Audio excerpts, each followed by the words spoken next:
ವಿನಾಯಕ ಕೃಷ್ಣ ಗೋಕಾಕ್ ವಿಕ್ರು ಗೋಕಾಕ್ ಅವರ ಒಂದು ಕವಿ ಪರಿಚಯ. ವೀಕ್ಷಕರಿಗೆಲ್ಲ ನಮಸ್ಕಾರ. ನಿಮಗೆಲ್ಲರಿಗೂ ಸ್ವರ್ಣೋಕ್ತಿ ವಾಹಿನಿಗೆ ಸ್ವಾಗತ. ಹೊಸದಾಗಿ ಯಾರಾದ್ರೂ ನೋಡ್ತಾ ಇದ್ರೆ ಚಾನಲನ್ನು ಸಬ್ಸ್ಕ್ರೈಬ್ ಮಾಡ್ಕೊಳ್ಳಿ, ಹಾಗೆ ಬೆಲ್ ಬಟನನ್ನು ಕ್ಲಿಕ್ ಮಾಡ್ಕೊಳ್ಳಿ.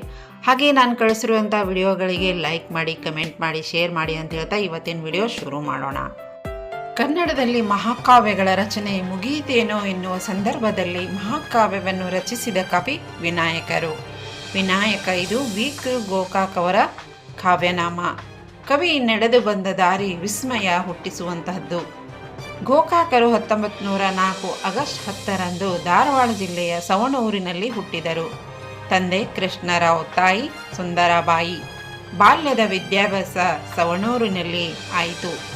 1929ರಲ್ಲಿ ಧಾರವಾಡ ಕರ್ನಾಟಕ ಕಾಲೇಜಿನಲ್ಲಿ BA ಮಾಡಿಕೊಂಡರು. ಆ ವೇಳೆಗಾಗಲೇ ಅವರು ವಿವೇಕಾನಂದ, ಸ್ವಾಮಿ ರಾಮತೀರ್ಥರ ಉಪನ್ಯಾಸಗಳನ್ನು ಓದಿ ಪ್ರಭಾವಿತರಾಗಿದ್ದರು. 1931ರಲ್ಲಿ ಮುಂಬೈ ವಿಶ್ವವಿದ್ಯಾನಿಲಯದಿಂದ BA ಮಾಡಿಕೊಂಡರು. ಪುಣೆಯ ಫರ್ಗುಸನ್ ಕಾಲೇಜಿನಲ್ಲಿ ಇಂಗ್ಲಿಷ್ ಅಧ್ಯಾಪಕರಾಗಿ ನೇಮಕಗೊಂಡರು. 1936ರಲ್ಲಿ ಉನ್ನತ ವ್ಯಾಸಂಗಕ್ಕೆಂದು ಇಂಗ್ಲೆಂಡಿಗೆ ತೆರಳಿದ ಗೋಕಾಕರು ಆಕ್ಸ್ಫರ್ಡ್ ವಿಶ್ವವಿದ್ಯಾಲಯದ ಇಂಗ್ಲಿಷ್ ಸಾಹಿತ್ಯ ಪರೀಕ್ಷೆಯಲ್ಲಿ ಪ್ರಥಮ ಸ್ಥಾನ ಪಡೆದರು. ಭಾರತಕ್ಕೆ ಹಿಂದಿರುಗಿದ ಬಳಿಕ ಗೋಕಾಕರು 1940ರಲ್ಲಿ ಸಾಂಗ್ಲಿ ವಿಲಿಂಗ್ಡನ್ ಕಾಲೇಜಿನ ಮುಖ್ಯಸ್ಥರಾದರು. 1945ರಲ್ಲಿ ಹೈದರಾಬಾದಿನ ಉಸ್ಮಾನಿಯಾ ವಿಶ್ವವಿದ್ಯಾನಿಲಯದಲ್ಲಿ ಇಂಗ್ಲಿಷ್ ಪ್ರಾಧ್ಯಾಪಕರಾದರು. ಬಳಿಕ 1946ರಲ್ಲಿ ಉತ್ತರ ಗುಜರಾತಿನ ವಿಸಾನಗರ ಕಾಲೇಜಿನ ಪ್ರಾಚಾರ್ಯರಾಗಿಯೂ, 1949ರಲ್ಲಿ ಕೊಲ್ಲಾಪುರದ ರಾಜಾರಾಮ ಕಾಲೇಜಿನ ಪ್ರಾಚಾರ್ಯರಾಗಿ ಕೆಲಸ ಮಾಡಿದರು. ಈ ಮಧ್ಯೆ ಮೇಲಿಂದ ಮೇಲೆ ವಿದೇಶ ಪ್ರವಾಸ ಮಾಡಿ ಬರುತ್ತಿದ್ದರು. 1966ರಲ್ಲಿ ಬೆಂಗಳೂರು ವಿಶ್ವವಿದ್ಯಾನಿಲಯದ ಕುಲಪತಿಗಳೂ ಆದರು. 1970ರಲ್ಲಿ ಶಿಮ್ಲಾದ ಇನ್ಸ್ಟಿಟ್ಯೂಟ್ ಆಫ್ ಅಡ್ವಾನ್ಸ್ ಸ್ಟಡಿ ಸಂಸ್ಥೆಯ ನಿರ್ದೇಶಕರಾಗಿ 1-2 ವರ್ಷ ಕೆಲಸ ಮಾಡಿದರು.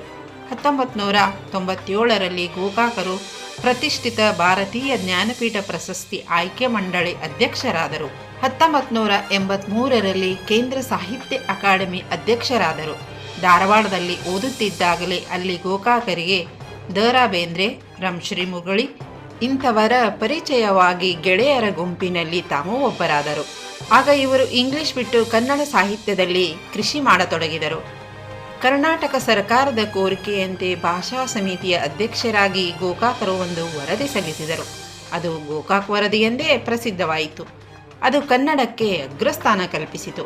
ಇವರು ಬರೆದಂತಹ ಕೆಲವು ಕವನ ಸಂಕಲನಗಳು ಕಲೋಪಾಸಕ, ಪಯಣ, ಸುನೀತಗಳು, ತ್ರಿವಿಕ್ರಮ, ಆಕಾಶಗಂಗೆ, ಸಮುದ್ರ ಗೀತೆಗಳು, ವಿಶ್ವಯಾತ್ರೆ ಮತ್ತು ನಂದನವನ, 4 ತೋಟಗಳು, ಮೂರ್ಣನಾಭ, ಸಿಮ್ಲಾ ಸಿಂಪನಿ, ಕಾಶ್ಮೀರ, ಇಂದಿಲ್ಲ ನಾಳೆ, ಪುಣ್ಯಭೂಮಿ, ಭಾಗವತ ನಿಮಿಷಗಳು, ಭಾವರಾಗ, ಕೊನೆಯ ದಿನ. ದ್ಯಾವ ಪೃಥ್ವಿ ಎಂಬುದು ಖಂಡಕಾವ್ಯ. ಭಾರತ ಸಿಂಧು ರಶ್ಮಿ ಎಂಬುದು ಗೋಕಾಕರು ರಚಿಸಿದಂತಹ ಮಹಾಕಾವ್ಯ. ಗೋಕಾಕರು ಮುಖ್ಯವಾಗಿ ಚಿಂತನಶೀಲ ಕವಿ. ಆದರೂ ಅವರು ಗೇಯ ಕೃತಿಗಳನ್ನು ರಚಿಸಿದರು. ಅವರು ಅನೇಕ ಕವಿತೆಗಳು ಚಿಂತನ ಹಾಗೂ ದರ್ಶನ ಪ್ರಧಾನ ಆದರ್ಶದ ಕನಸು ಅಲ್ಲಿ ಸ್ಪಷ್ಟವಾಗುತ್ತದೆ. ಬದುಕು ಅನಿವಾರ್ಯ, ಬದುಕಿನಲ್ಲಿ ಕಷ್ಟಗಳು ಬರುತ್ತವೆ, ಬದುಕನ್ನು ಕಹಿಯಾಗಿಸುತ್ತದೆ ಎಂದು, ಆದರೆ ಎಂದು ಕುಗ್ಗಬಾರದು ಎಂದು ಕವಿ ಹೇಳುತ್ತಾರೆ. 1950ರಲ್ಲಿಯೇ ಗೋಕಾಕ್ ನವ್ಯ ಕವಿತೆಗಳನ್ನು ಬರೆದು ಪ್ರಕಟಿಸಿದರು. ಇಂಗ್ಲೆಂಡ್ನಲ್ಲಿದ್ದಾಗಲೇ ಅವರಿಗೆ ನವ್ಯ ಕಾವ್ಯದ ರೀತಿ ಪರಿಚಯವಾಗಿತ್ತು. ದ್ಯಾವ ಪೃಥ್ವಿ ಎಂಬ ಖಂಡಕಾವ್ಯದಲ್ಲಿ ನೀರದ ಮತ್ತು ಇಳಾಗೀತ ಎಂಬ 2 ಭಾಗಗಳಿವೆ. ಇದರಲ್ಲಿ ಕವಿಯ ಕಲ್ಪನಾ ವಿಲಾಸ, ಪುರಾಣ ಪ್ರಜ್ಞೆ, ಚಿಂತನಶೀಲತೆ, ಆಧ್ಯಾತ್ಮಿಕ ಶ್ರದ್ಧೆ, ವೈಜ್ಞಾನಿಕ ದೃಷ್ಟಿ ಇವೆಲ್ಲ ಸ್ಪಷ್ಟವಾಗಿ ಕಂಡುಬರುತ್ತದೆ. ಭಾರತ ಸಿಂಧು ರಶ್ಮಿ 7 ವರ್ಷಗಳ ಕಾವ್ಯ ತಪಸ್ಸಿನ ಫಲ. ಈ ಕಾವ್ಯಕ್ಕೆ ಕವಿಗೆ ಋಗ್ವೇದ ಆಧಾರವಾಗಿದೆ.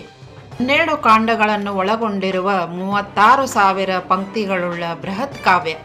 ಕಥಾನಾಯಕ ವಿಶ್ವಾಮಿತ್ರ. ಮನುಷ್ಯರು ದೇವಮಾನವರಾಗಲಿ, ಮೃತ್ಯುಲೋಕ ದಿವ್ಯಲೋಕವಾಗಲಿ ಎಂದು ರಶ್ಮಿ ಹಾರೈಸುತ್ತದೆ. ಸಮರಸವೇ ಜೀವನ ಗೋಕಾಕರು ಬರೆದ ಬೃಹತ್ ಕಾದಂಬರಿ. ನಾಟಕಗಳು: ವಿಮರ್ಶಕ ವೈದ್ಯ, ಯುಗಾಂತರ, ಮುನಿದಮಾರಿ, ಜನನಾಯಕ ಇವು ಗೋಕಾಕರು ಬರೆದಂತಹ ನಾಟಕಗಳು. ವಿಚಾರ ಸಾಹಿತ್ಯ ಬರೆಯುವುದರಲ್ಲಿ ಸಿದ್ಧಹಸ್ತರಾಗಿದ್ದ ಗೋಕಾಕರು ಕಲೆಯ ನೆಲೆ, ಕವಿಕಾವ್ಯ ಮಹೋನ್ನತಿ, ನವ್ಯತೆ ಹಾಗೂ ಕಾವ್ಯ ಜೀವನ, ಸೌಂದರ್ಯ ಮೀಮಾಂಸೆ ಮೊದಲಾದ 14 ಕೃತಿಗಳನ್ನು ರಚಿಸಿದ್ದಾರೆ. ಇವರ ಪ್ರವಾಸ ಸಾಹಿತ್ಯ ಕೃತಿಗಳು ಯಾವುವೆಂದರೆ ಸಮುದ್ರದಾಚೆಯಿಂದ ಸಮುದ್ರದೀಚೆಯಿಂದ, ಇಂದಿಲ್ಲ ನಾಳೆ.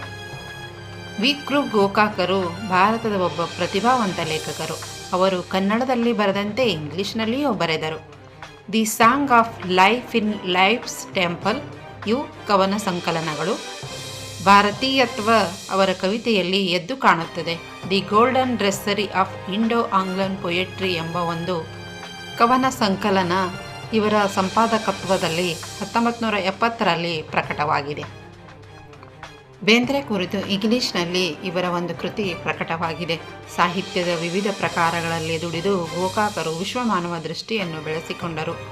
ಗೋಕಾಕರು 1934ರಲ್ಲಿ ರಾಯಚೂರಿನಲ್ಲಿ ನಡೆದ ಕನ್ನಡ ಸಾಹಿತ್ಯ ಸಮ್ಮೇಳನದ ಕವಿಗೋಷ್ಠಿ ಅಧ್ಯಕ್ಷರಾಗಿದ್ದರು. 1958ರಲ್ಲಿ ಜರುಗಿದ 40ನೇ ಕನ್ನಡ ಸಾಹಿತ್ಯ ಸಮ್ಮೇಳನದ ಅಧ್ಯಕ್ಷರು ಗೋಕಾಕರೇ. ದ್ಯಾವ ಪೃಥ್ವಿ ಕೃತಿಗೆ 1960ರಲ್ಲಿ ಕೇಂದ್ರ ಸಾಹಿತ್ಯ ಅಕಾಡೆಮಿ ಪ್ರಶಸ್ತಿ ಲಭಿಸಿತು. ಅಮೆರಿಕದ ಯೂನಿವರ್ಸಿಟಿ ಆಫ್ ಪೆಸಿಫಿಕ್ ಕರ್ನಾಟಕ ವಿಶ್ವವಿದ್ಯಾಲಯವು ಗೋಕಾಕರಿಗೆ ಗೌರವ ಡಿ.ಲಿಟ್ ಪ್ರಶಸ್ತಿ ನೀಡಿ ಗೌರವಿಸಿದವು. ಭಾರತ ಸಿಂಧು ರಶ್ಮಿ ಕಾವ್ಯಕ್ಕೆ 1986ರಲ್ಲಿ ಪ್ರಥಮ ಬಾರಿಗೆ ರಾಜಾಜಿ ಪ್ರಶಸ್ತಿ ಹಾಗೂ 1991ರಲ್ಲಿ ಭಾರತೀಯ ಜ್ಞಾನಪೀಠ ಪ್ರಶಸ್ತಿ ಲಭಿಸಿತು. ಅವರ ಸಾಹಿತ್ಯ ಸೇವೆಯನ್ನು ಮನಗಂಡು ಭಾರತ ಸರ್ಕಾರ ಪದ್ಮಶ್ರೀ ನೀಡಿತು. ಭಾರತದ ಕೇಂದ್ರ ಸಾಹಿತ್ಯ ಅಕಾಡೆಮಿ ಫೆಲೋಶಿಪ್ ಪಡೆದ ಕನ್ನಡದ ಲೇಖಕರಲ್ಲಿ ಗೋಕಾಕ್ 5ನೇಯವರು. ಗೋಕಾಕರು ಹಲವು ಅಂತಾರಾಷ್ಟ್ರೀಯ ಕವಿ ಸಮ್ಮೇಳನಗಳಲ್ಲಿ ಭಾಗವಹಿಸಿದ್ದರು. 1985ರಲ್ಲಿ ಸತ್ಯಸಾಯಿ ಸಂಸ್ಥೆಯ ಪ್ರಶಾಂತಿ ನಿಲಯದ ಪೂರ್ಣ ವಿದ್ಯಾಪೀಠದ ಕುಲಪತಿಯಾಗಿ ನಿವೃತ್ತಿ ಹೊಂದಿದ ಗೋಕಾಕರು ಉತ್ತಮ ವಾಗ್ಮಿಗಳಾಗಿದ್ದರು. ಸುಸಂಸ್ಕೃತ ಮಾನವರಾಗಿ ಬಾಳಿದರು. ಶಿಸ್ತು ತಾಳ್ಮೆಗೆ ಹೆಸರಾಗಿದ್ದವರು. ಇವರಿಗೆ ಬೆಂಗಳೂರಿನ IBH ಪ್ರಕಾಶನದ ಸಾಹಿತ್ಯ ಪ್ರಶಸ್ತಿಯೂ ದೊರೆಯಿತು. ಆ ಸಂಸ್ಥೆಯೇ ಗೋಕಾಕರ ಸಮಗ್ರ ಕೃತಿಗಳನ್ನು ಪ್ರಕಟಿಸಿತು.